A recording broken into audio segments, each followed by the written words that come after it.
16 کنجیاں ہیں، ہر کنجی رزق کا دروازہ کھولتی ہے، اور یہ بتانے والا کوئی عام عامل نہیں ہے،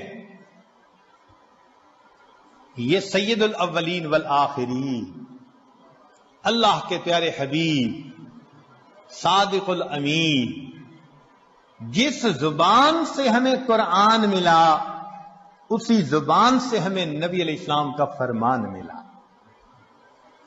انہوں نے یہ بات بتائی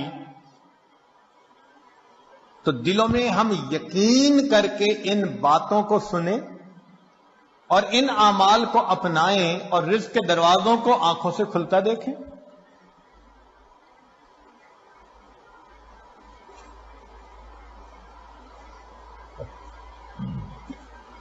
رزق کی پہلی کنجی اللہ تعالی ارشاد فرماتے ہیں وَأْمُرْ أَهْلَكَ بِالصَّلَاةِ وَاسْتَبِرْ عَلَيْهَا، اہل خانہ کو نماز کا حکم دیجئے اور اس پر جمے رہیے، صبر کیجئے. لا نسألک رزقا، ہم آپ سے رزق نہیں چاہتے، نحن نرزقک، رزق ہم پہنچائیں گے.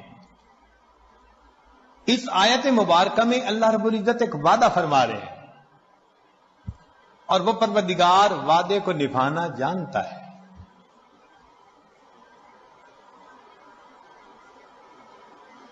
تو معلوم ہوا کہ جس گھر کے سب مرد عورتیں اہتمام کے ساتھ نماز پڑھیں، ایک ہوتی ہے گنڈے دار نماز، مرد ہیں تو جماعت نماز کا اہتمام نہیں، عورتیں ہیں تو گھر کے کام مقدم، بس بھاگی دوڑی میں قضا ہوتے ہوتے نماز. ایسی نماز نہیں، اہتمام کے ساتھ نماز. تو جس گھر کے سب لوگ اہتمام سے نماز پڑھیں، یہ نہ ہو کہ عورت کھڑی تو مصلی پہ ہو جائے اور ہاتھ باندھ کر کپڑوں کی آپس میں کلر میچنگ کر رہی ہے، مرد مصلی پہ تو کھڑا ہو جائے اور گلی بازار کی سیریں کر رہا ہو. ایسی نماز نہیں. نماز پڑھے جیسے نماز دھیان توجہ کے ساتھ پڑھنی چاہیے. کوشش تو کرے نا اپنی طرف سے دھیان جما کر پڑھنے کی. کوشش پر اللہ کی طرف سے اجر عطا ہوتا ہے، دنیا میں نتائج پر اجر ملتا ہے کہ یہ اچیو کر کے دکھاؤ تب تمہیں یہ ملے گا. اللہ فرماتے ہیں کوشش کر کے دکھاؤ. چنانچہ حدیث پاک میں آتا ہے کہ جو شخص اپنے بھائی کی حاجت براری کے لیے اس کے ساتھ چل پڑتا ہے، اللہ 10 سال کے نفلی اعتکاف کا ثواب عطا فرما دیتا. یہ تو نہیں کہا کہ کام کرواؤ بھائی کا، نہیں، یہ اس اللہ رب العزت کی رحمتوں کی انتہا ہے. فرمایا کہ منزل تک پہنچنا تو تمہارے بس میں نہیں ہے نا، یہ تو مقدر کا معاملہ. ہم تو یہ دیکھیں گے قدم کون اٹھاتا ہے، چلتا کون ہے.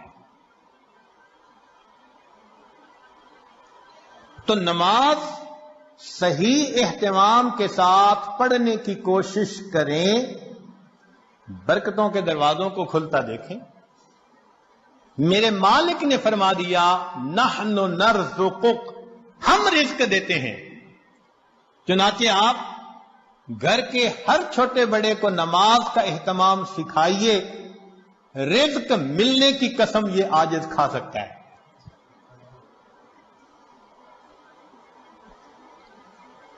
ماسٹر کی ہے رزق کی.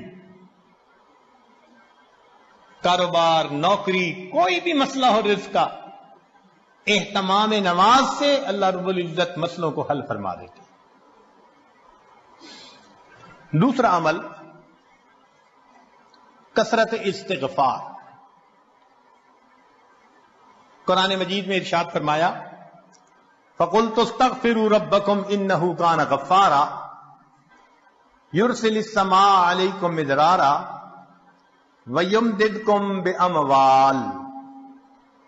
تو کثرت ذکر سے اللہ فرماتے ہیں میں مال کے ذریعے سے تمہاری مدد کروں گا.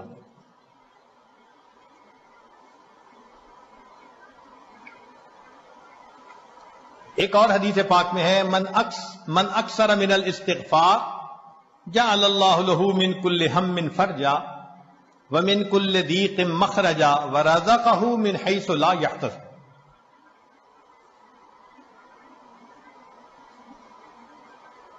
امام قرطبی رحمۃ اللہ علیہ فرماتے ہیں گناہوں کی معافی مانگنے سے بارش ملتی ہے، اللہ رب العزت قوموں کے رزق کو وسیع فرما دیتے ہیں. تیسرا عمل انفاق فی سبیل اللہ، اللہ کے راستے میں نیک کاموں میں خرچ کرنا. چنانچہ اللہ رب العزت ارشاد فرماتے ہیں وما انفقتم من شیء فهو یخلفہ. تم اللہ کی راہ میں جو خرچ کرو گے اس کا بدلہ مل کر رہے گا، ریٹرن مل کر رہتا ہے. یہ نہیں ہو سکتا کہ اللہ کے راستے میں خرچ کرو اور ملے نہ اس کے بدلے. یہ جو انفاق ہے یہ لفظ بنا نفق سے. نفق کہتے ہیں سرنگ کو، اور سرنگ میں انسان ایک طرف سے داخل ہو کر نکلتا ہے پھر دوسرا داخل ہو سکتا ہے. تو فرمایا کہ تمہارے پاس جو پہلا رزق ہے اس کو نکالو گے تو دوسرا آئے گا نا.